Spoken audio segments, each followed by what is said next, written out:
Alright, magandang araw ng Lunes mga kapatid no sa lahat ng ating mga taga-subaybay, Luzon, Visayas at Mindanao mga tol at maging sa ibang panig ng daigdig. Alam ko mga tol, meron tayo mga OFW na nanonood sa atin no. Maraming salamat.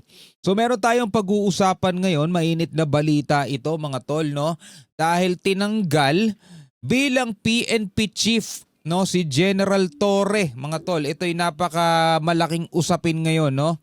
At 85% ng mga Pilipino ang walang tiwala sa China no. So ito yung mga pag-uusapan natin ngayon at bibigyan natin ng reaction and commentary ngayong araw na to mga tol. Pero syempre gusto ko ring mag-survey no. Kayo ba? Kabilang ba kayo doon sa 85% na hindi nagtitiwala sa China o kabilang kayo doon sa natitirang 15% na hindi natin alam na wala na nagtitiwala sila o kaya walang pakialam no, hindi natin alam kung ano yung natitirang 15% na yon. Pero ayon mga tol, sa isang survey ay 85% ng mga Pilipino walang tiwala no sa China. Bata yan mga tol sa pinakabagong survey ng Okta Research. Okay, pero bago natin pag-usapan yang bagay na yan, unahin muna natin tong mainit na balita na pumutok ngayong araw na to na kung saan nga mga kapatid, etong PNP chief, eto yung pinakamaikli atang nanungkulan bilang PNP chief no, parang 3 buwan pa lang ata mga tol mula nang mailuklok bilang PNP chief eto si General Torre no. At ngayon ay tinanggal sa pwesto. Siya ba'y lumabag? Siya ba'y nagkasala? O siya ba'y umabuso sa kapangyarihan? Well, alamin natin mga tol ang detalye no. Bago natin to simulan, huwag mong kalimutan mag-subscribe. Click mo na rin ang notification bell para ma-notify ka whenever na may mga bago tayong reaction video tulad nito. Huwag na natin patagalin pa, panoorin na natin to mga tol. Inihayag ni DILG Secretary John Vic Remulla na walang nilabag at walang kasong hinaharap si General Nicolas Torre III kasunod ng kanyang pagkakatanggal bilang PNP chief. Hoy! Walang nilabag mga tol at walang kahit anong kaso. Etong si General Torre mga tol. Pero siya ay tinanggal bilang PNP chief mga kapatid. Sa tono pa lang o sa tunog pa lang ng balita, meron na sigurong paglalagyan no si General Torre. Meron na siguro siyang nararapat pang paglagyan kung saan mas magiging kapaki-pakinabang pa siguro siya kesa bilang PNP chief mga tol. Walang nakakaalam Kasi biruin mo, wala namang nilalabag, wala namang problema, walang kaso pero tinanggal at pinalitan ng iba, di ibig sabihin ililipat ka. Diba? Ililipat ka sa isang posisyon na kung saan mga tol, mas siguro mas magiging kapaki-pakinabang. Kayo lang naman ang pwedeng rason. Alangan ng tanggalin ka na maayos ka naman. Wala ka namang problema. Wala ka namang ano. Kasi mga tol, ito si General Torre, naging matunog ang pangalan nito dahil isa siya no, sa mga trumabaho sa pagkakahuli. Unang-una ni Kibuloy. Diba? Naging usapan yon. Kaya siya naging matunog. Pangalawa, lalo siyang naging matunog mga tol nung nasangkot din siya o kasama rin siya mga tol doon naman sa pagdala sa dating Pangulong Duterte doon sa ICC. No? At mas lalo siyang sumikat mga tol dahil nga doon sa suntukang drawing nila ni Baste Duterte. Na kung saan nung nakaraang SONA pa nga ni President BBM, 'di ba, binati pa nga siya ang bagong kampyon, 'di ba? Ang nag-appoint sa kanya bilang PNP chief si PBBM Sa makatwid mga tol, si PBBM din ang pwedeng mag-relieve o mag-alis sa kanya sa pwesto. Medyo pangit lang talaga pakinggan yung tinanggal sa pwesto, na-relieve sa pwesto, di ba? Sa unang dinig buti nga sa'yo, tinanggal ka sa pwesto. Pero mga tol, nilinaw ni Remulla, no?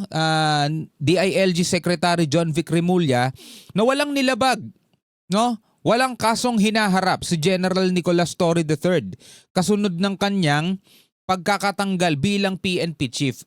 Malamang bibigyan to ng iba pang posisyon mga tol no. Ako yun lang naman ang yun lang naman ang tingin ko, ewan ko lang. Hindi ako sure pero 'di ba? Hindi natin mahulaan kung anong logic bakit tatanggalin ng isang wala naman daw nilabag.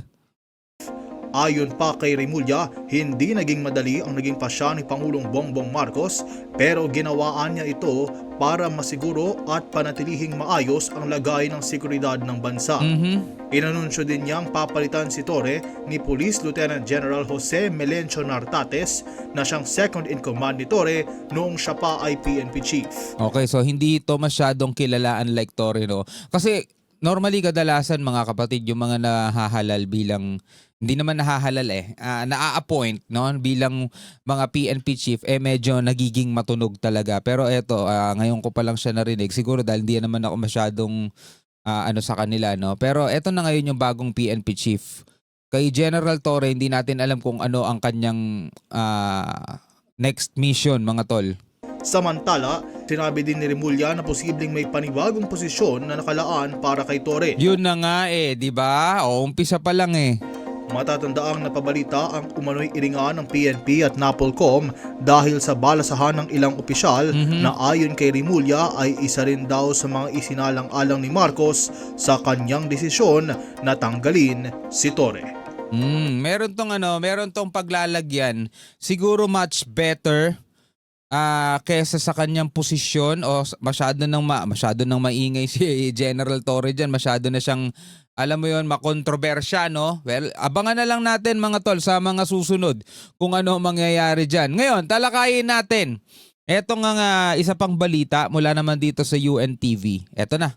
Dito kasama tayong lahat dito. Yung kaninang balita, syempre kay General Torre lang yun Eto, kasama tayong lahat dito. Malamang ako mga kapatid, kasama ako rito sa 85% na to. Hindi sa China kundi doon sa CCP. 85% ng mga Pinoy walang tiwala sa China batay sa pinakabagong survey ng Okta Research. So ngayon, comment ka sa baba. Lagay mo kung isa ka doon sa 85% o isa ka doon sa 15%. It's either na wala kang pakialam o may tiwala ka sa China, no? Comment ka sa ibaba. So panoorin natin itong report na to. Wala akong tiwala sa China. Bakit? Alam mo kung bakit? Pagka pupunta nga tayo sa South Philippines, binobomba ng tubig South Philippine Sea? Wala namang ganun South Philippine Sea? Medyo nalito lang siguro siya, no? South China Sea yun. Sa bahaging south kasi ng China. Sa atin, bahagi natin ng west yun. Ang south natin yung dito banda. So medyo nalito lang si kuya. Pero alam natin kung ano yung tinutukoy niya, no? Magtitiwala ka pa sa China. Military nga natin, binobomba Ba't pa pagkakatiwala ng mga China? Parang wala na po. Kasi parang, di ba may usapan na bawat teritoryo inaangkin pa rin nila doon. Kasi pang-aaras po yun yung ginagawa po ng West Philippine Sea, di ba? At tulad no, yung mga barko natin, water cannon yung ginagawa, di ba? Ito maganda dahil nga dun sa ginagawang inisyatibo ng Coast Guard para i-document lahat ng mga pangyayari dito sa West Philippine Sea, nagkakaroon ng awareness, no, sa ating mga kababayan, sa mga Pilipino kung ano yung nangyayari dito. At dahil doon mga tol, natututo tayo lahat manindigan para sa ating karapatan at para sa ano naman natin talaga to karapatan talaga natin yan. Hindi natin pwedeng sabihin, ipamigay na lang natin yan. Wala naman yan dagat lang yan di ba? Yung mga magsasabi nun mga tol, kahit man lang ba sa salita, hindi mo kayang ipaglaban, di ba? Etong West Philippine Sea, hindi ka naman hinihiling makipagbarilan sa kanya Hindi ka naman hinihiling na sumabak dun sa gere, di ba? Kahit sa puso at isipan mo lang. Kaso yung iba mga tol pag hinira tayo ng China, ganyan-ganyan yan, di ba? Ipamigay na lang natin yan. Wala talaga sila Atin naman talaga yun sa Pilipinas po talaga. Dismaya sina Richard at Michael sa patuloy na pambubuli ng China sa mga Pilipino sa West Philippine Sea. Ilan lamang sila sa mga Pilipino na wala ng tiwala sa China dahil sa iba't ibang agresyon na ginagawa nila sa mga mangingisdang Pinoy. Pero ako gusto kong iayos pa yung konteksto mga tol. Hindi naman China mga tol yung wala tayong tiwala. Ako mga tol, hindi China as a country, 'di ba? Kasi mga kapatid, paano nating masasabing hindi naman walang tiwala talaga? Unang-una, bumibili pa rin ang mga Pilipino ng produkto galing China. 'Di ba? Kumakain pa rin tayo ng mga Chinese products. 'Di ba? Maraming mga Pilipino pa rin na nagpupunta doon sa Binondo para kumain doon ng mga masasarap na pagkain ng mga Chinese. 'Di ba? Mga tol, hindi naman walang tiwala sa China. Doon lang sa CCP. 'Di ba? Doon sa mga taong mismong gumagawa nitong mga bagay na 'to. Hindi naman as China talaga 'yun 'di ba? Kasi China bansa 'yan, yung mga tao niyan, mga Chinese, hindi naman lahat sila pare-pareho ng ganung ugali. Etong CCP lang talaga. So gusto ko lang ayusin yung konteksto na 'yon. Pero syempre, lagi natin nababanggit yung China. Isipin na lang natin sila 'yon, yung tinutukoy natin. Hindi yung mismong mga Chinese talaga. Sa pinakahuling tugon ng masa survey ng Okta Research na inilabas ngayong araw, lumalabas na 85% mga Pilipino adult na ang nagsasabing hindi dapat pagkatiwalaan ng China. 76% naman ng mga Pinoy na suportado aksyon ng pamahalaan sa West Philippine Sea. Isinagawa ang survey mula July 12 hanggang 17, 2025 gamit ang face-to-face interviews sa 1,200 respondents sa iba't ibang panig ng bansa. Ayon pa sa survey, 75% ng mga Pilipino ang nagpapakita ng mataas na pagkabahala sa China bilang pinakamalaking banta sa bansa, higit na malayo sa Russia at North Korea na nasa 4% lamang. Ang mga pangunahing dahilan, ang agresibong aksyon ng China sa West Philippine Sea, pagpasok ng mga smuggled products na sumisira sa lokal na industriya. Yung pagpasok ng mga smuggled products na sumisira sa lokal na industriya, actually, hindi lang din China ang talagang may problema doon, kundi yung mga kapwa nating Pilipino na pinapayagang ipasok itong smuggled products na to na sumisira mismo sa lokal na industriya. Sila yung mga sumasabotahe, mga tol. 'Di ba? Well, ganun talaga eh. Meron tayong mga kababayan na ganun. Pagtaas ng krimen na kinabibilangan ng mga Chinese nationals, medyo maliit na percent lang yun. Competition sa trabaho laban sa mga Pilipinong manggagawa, 8% lang yun. Pero pinakamalaking factor, ang dahilan kung bakit walang tiwala ang mga Pilipino sa China is yung dahil nga dun sa mga agresibong aksyon ng China sa West Philippine Sea, which is kasalanan mismo nila. 'Di ba? Kasi sila gumagawa nun eh. Sila gumagawa nun sa sarili nila kaya walang tiwala sa kanila yung mga Pilipino. Pagtaas ng krimen na kinabibilangan ng mga Chinese nationals, kompetisyon sa trabaho laban sa mga Pilipinong manggagawa. Ayon kay Professor Renato De Castro, political analyst at international studies professor mula sa De La Salle University, consistent o tumutugma din ito sa iba pang mga survey. It's not new. Consistently, Pulse Asia and social weather stations, they've been conducting 3-month survey, the same result. Yeah. Then also, of course, the annual Institute of Southeast Asian Studies annual survey on the views of Southeast Asians regarding, great power competition. The Filipinos, based on the study, has, of course, the most negative view of China among the 10 member ASEAN states. So what Okta research came out is not surprising. It's been consistent. At inaasahan pa nga natin baka mas tumaas pa yung percentage nun. Aniya, kahit sa mga nakaraang administrasyon ay mataas na ang distrust ng mga Pilipino sa China, bagamat bahagya itong bumaba sa panahon ni dating Pangulong Rodrigo Ay syempre. Duterte, pero nananatili pa rin itong mataas. Ayon sa Philippine Navy, ipinapakita ng resulta ng Okta survey na nauunawaan ng sambayan ng Pilipino ang banta sa West Philippine Sea at malinaw ang kanilang suporta sa paninindigan ng pamahalaan na ipagtanggol ang ating maritime rights. Alam mo kung kailan lang magiging sinungaling tong survey na to? Alam nyo kung kailan lang magiging parang sinungaling itong survey na to? Kapag ka ang mga Pilipino naghalal ng isang presidenteng pro-China. Sinungaling tong survey na to. Kasi 85% eh.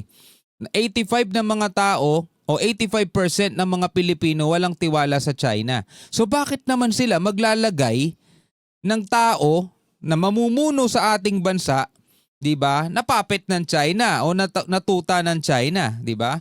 Pag nangyari 'yun, mga tol, it's either dinaya o kaya, mga tol, peke itong survey na to. Pero magkakaalaman pa tayo niyan, mga tol, sa 2028 pa. 85% mga tol. Kung 85% na mga voters boboto, mga tol, nang hindi pro-China, wala nang pag-asang manalo yun. 85% na to eh. 'Di ba? Kahit kunin niya pa yung natitirang 15%, boto na sa kanya lahat, wala, hindi pa rin siya mananalo. 'Di ba? Pero pag nanalo ang isang tumatakbo na pro-China, ay wala. Hindi totoo tong survey na to. Tuloy natin. The Octa results show that the Filipino people understand the threat in the West Philippine Sea. Number two, they support the stand of our government. And ergo, they support the AFP stand to secure and to protect our maritime entitlements. Ito ay nagpapatibay sa resolve ng bawat miyembro ng AFP na ipagpatuloy natin ang panindigan at ang laban Tama. sa West Philippine Sea. It adds to our legitimacy when we know that the vast majority of our people back us or support us. Binigyang diin rin ng Philippine Navy na ang mga issue sa West Philippine Sea ay hindi lamang usaping diplomatiko. Ito rin ay isang seryosong banta sa ating pag-iral bilang isang malayang republika. Tama naman eh. Kaninang umaga, nagsagawa ng kilos protesta ang Filipinos Do Not Yield Movement sa harapan ng Chinese Embassy sa Makati para kondinahin ang mga isinasagawang pambubuli ng China sa mga Pilipino sa West Philippine Sea. Ryan Lacanlale, UNTV. At least mga tol, nakikita natin ang mga Pilipino. Sa ngayon gising, mulat, no, sa mga nangyayari dito sa West Philippine Sea. No, magandang bagay ito mga tol kasi at least nakikita natin napakaraming Pilipino ang talagang ipinaglalaban, no, naninindigan para sa karapatan ng ating bansa. Isa tayong malayang bansa kaya dapat hindi tayo pinipigilan sa ating karapatan na maglayag, mangisda, kumuha na mga mapapakinabangan natin sa loob ng exclusive economic zone natin. But then again mga kapatid, kapag ka nanalo sa 2028 ang isang pro-Chinang tao, it's either dinaya yung eleksyon o kaya naman hindi totoo itong survey na to. Doon tayo magkakaalaman mga tol. Alright, bilang mga Pilipino, ano ang inyong masasabi rito? Comment na lamang kayo sa ibaba. Hanggang sa muli, ako nga pala si Shobaldi. Peace out.